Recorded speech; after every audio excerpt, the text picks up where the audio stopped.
नमस्कार दोस्तों, मैं मुकेश सिंह परियार आपका हार्दिक स्वागत करता हूँ स्कूल विथ एमआर क्लासेस पर।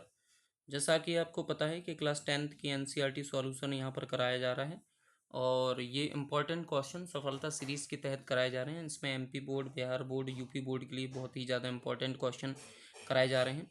तो ये हम स्टार्ट कर रहे हैं 3.2 का। हाँ, 3.2 का ये पहले का चौथा क्वेश्चन है और उसी का आज हम सॉल्यूशन करेंगे। ठीक है दोस्तों, तो हम सॉल्यूशन करते हैं। जैसा कि आपको पता है कि प्रतिस्थापन विधि के मैंने ऑलरेडी कई क्वेश्चन करा दिए हैं और बेसिक भी मैंने समझा रखा है कि प्रतिस्थापन विधि होती क्या है। तो दोस्तों, इसमें क्या होता है कि दो समीकरण दिए होंगे और दो समीकरण को हमें सॉल्व करना है। तो अगर हम देखें तो पहला जो दिया गया है 2x प्लस में 0.3y और 1 पॉइंट में 3। तो क्या करेंगे, हम यहाँ से पॉइंट को रिव्यू करेंगे। ठीक है, पॉइंट को हटाएंगे। तो जो पॉइंट को हटाने जाएंगे तो सिंपल सी बात है, इसमें हम क्या करेंगे, 10 का गुणा करेंगे यहाँ पर। ठीक है, तो हम यहाँ पर लिख देंगे 10 का गुणा करने पर। अभी मैं समझाऊंगा कैसे क्या होगा। 10 का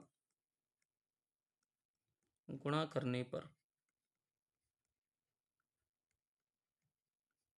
ऐसे साइड में आपको ब्रैकेट में लिखना है।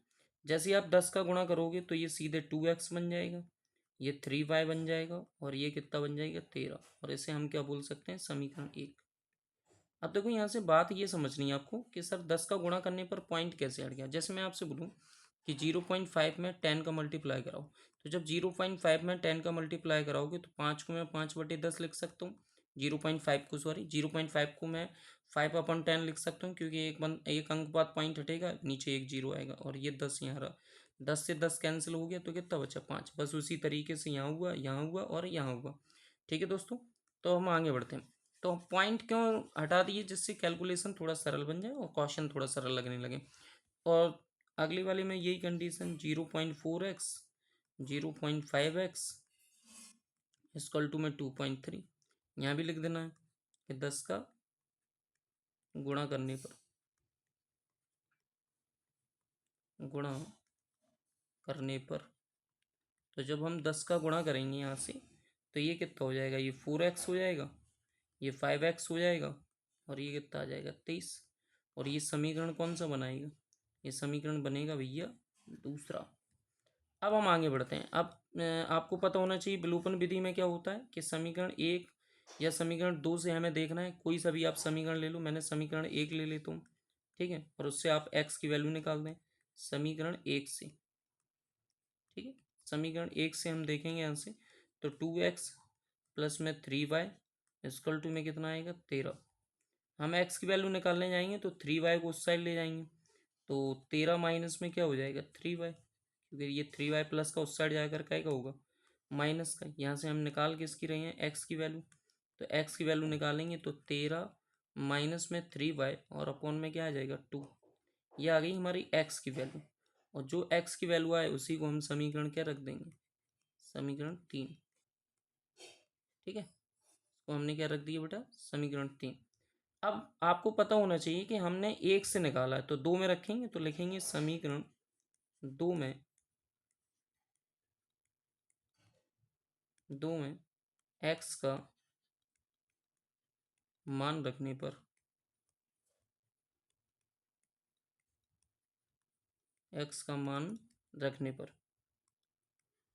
ठीक है, अब हम समीकरण 2 में x का मान रखेंगे, लेकिन उससे पहले हमें समीकरण 2 पता होना चाहिए क्या है।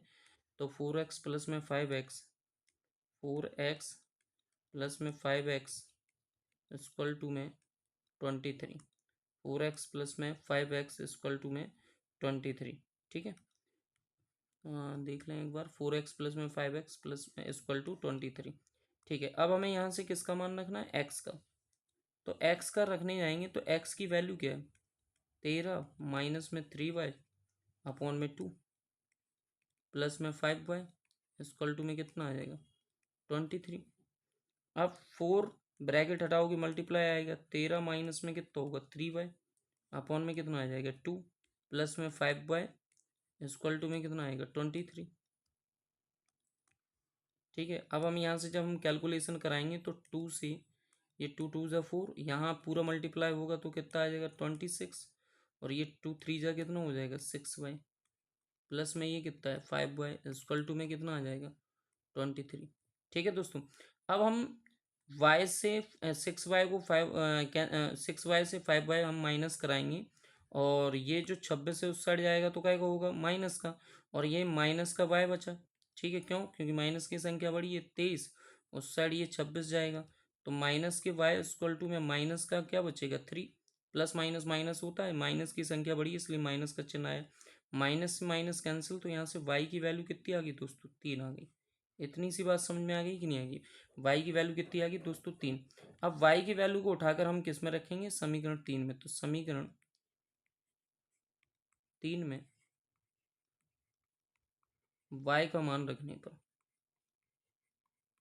y का मान रखने पर, ठीक है।